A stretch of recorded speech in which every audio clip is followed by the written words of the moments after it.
Assalamualaikum warahmatullahi wabarakatuh. Auzubillahi minasyaitonirrajim. Bismillahirrahmanirrahim. Qadiran, Maha Kuasa, sifat Allah yang ke-14. Ini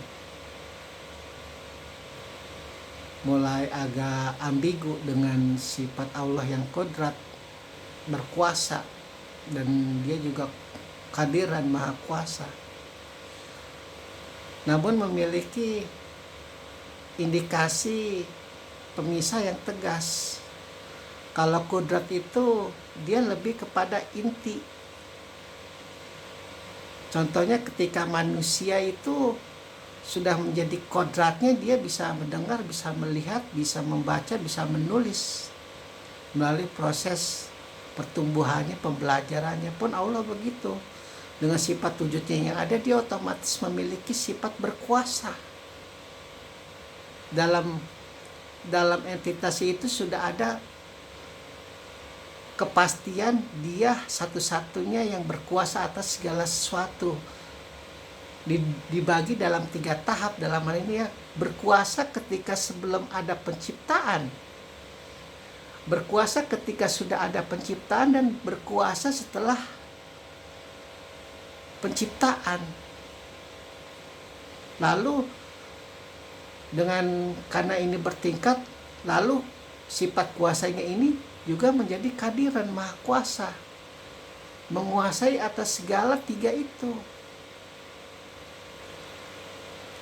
Jadi bukan Qadiran ini lebih spesifik kepada sifat Sang Maharajanya, disematkannya bajunya, jirahnya, kekuasaannya.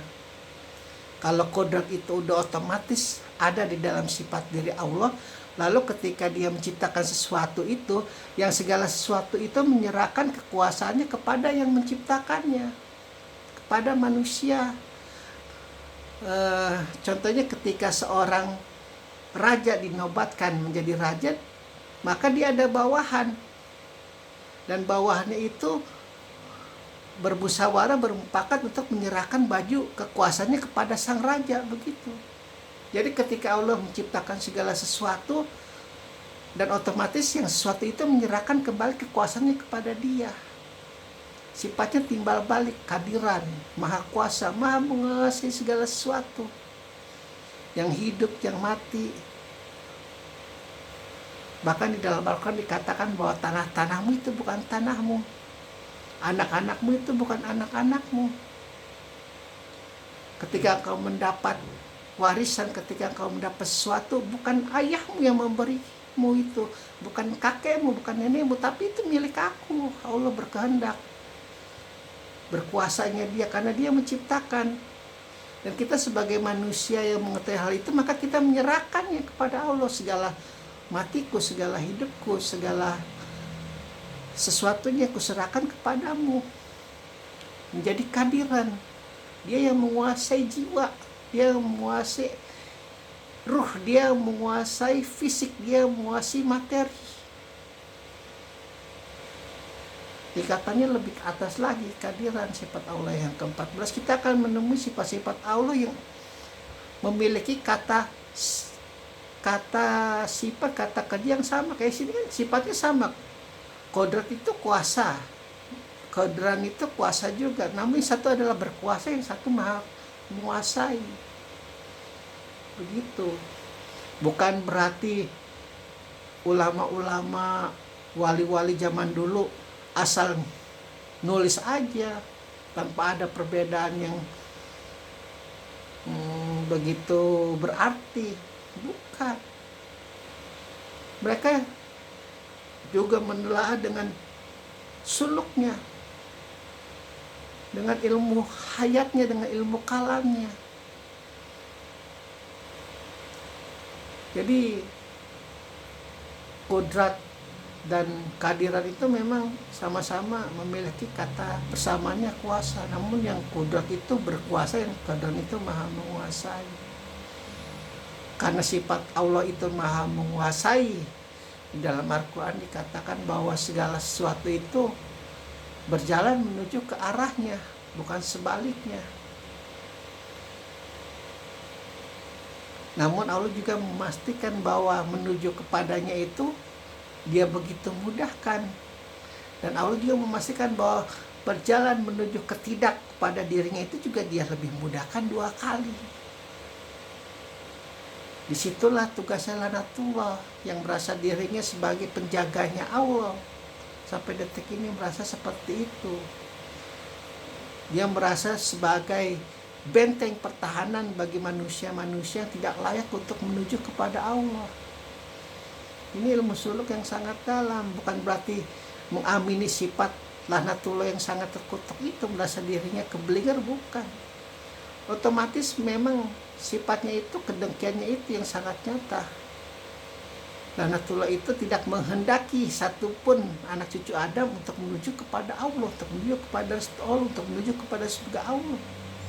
Dengan segala tipu dayanya menjerumuskan manusia ke dalam kemaksiatan, kesesatan, ketidakpastian, peperangan, pembunuhan, perampokan, perjudian, percabulan, dan lain sebagainya. Begitu. Kehadiran Maha Menguasai, Maha Kuasa dari sejak manusia belum bisa memikirkan sesuatu, sejak manusia sudah memikirkan sesuatu, menciptakan sesuatu, dan setelah manusia menciptakan sesuatu itu seterusnya itu Allah yang menguasai. Jadi ketika manusia menciptakan itu, otomatis itu juga Allah yang menciptakan. Dan bukan mentang-mentang karena Islam adalah agama yang hak, agama yang benar, agama yang lurus, lalu Allah dengan kuasanya untuk menciptakan segala sesuatu itu yang benar hanya untuk orang Islam saja. Tidak, permainannya tidak seperti itu. Banyak ayat-ayat di dalam surat Al-Quran yang mengatakan bahwa bekerja keras, tidak berbuat curang, jujur, amanah, itu adalah sifat-sifat yang harus dimiliki bagi setiap yang merasa dirinya muslim, merasa dirinya mukmin. Maka jangan heran Al-Quran, sekali lagi Al-Quran, sholat, zakat, segala puasa itu tidak jaminan manusia itu memiliki sifat yang baik. Tidak jaminan. Manusia memiliki sifat yang baik ketika dia mendekatkan dirinya kepada Allah. Itu sudah pasti, Allah pastikan. Di situ sudah menjadi tanggung jawab Allah untuk membaikkan orang itu. Ini ada di dalam sifat adab, fakultas adab. Adab antara makhluk dengan penciptanya. Adab antara hamba sahaya kita dengan rajanya Allah. Adab antara jongosnya dengan tuannya Allah. Karena Allah baik, Allah tidak menghendaki manusia itu untuk berbuat curang. Karena Allah baik, Allah tidak menghendaki manusia untuk berbohong. Karena Allah baik, Allah tidak menghendaki manusia itu untuk bermalas-malasan, bermegah-megahan. Nah, disitulah celah kesempatan untuk lanatullah, untuk menjauhkan manusia dari Allah. Karena memang sudah jadi sumpahnya, sebanyak-banyaknya akan dimasukkan ke dalam neraka. Peduli setan nanti dia mau masuk neraka atau apapun, dia nggak peduli. Karena saking sudah dendamnya. Ketika dulu kerajaan langit, ketika dahulu para malaikat begitu menghormati dirinya, berpindah semua penghormatan kepada Adam, dan dia itu tidak suka. Begitu ya. Jadi kita sudah sampai kepada sifat Allah yang ke-14, kehadiran Maha Menguasai. Ini kita kalau punya HP, kita punya motor, kita kalau punya rumah, kita punya duit, kita itu bukan, kita tidak menguasai itu yang menguasai Allah. Segala sesuatu itu adalah milik Allah. Baik sebelum penciptaan, baik sesudah penciptaan, baik setelah penciptaan. alhamdulillahirabbil alamin.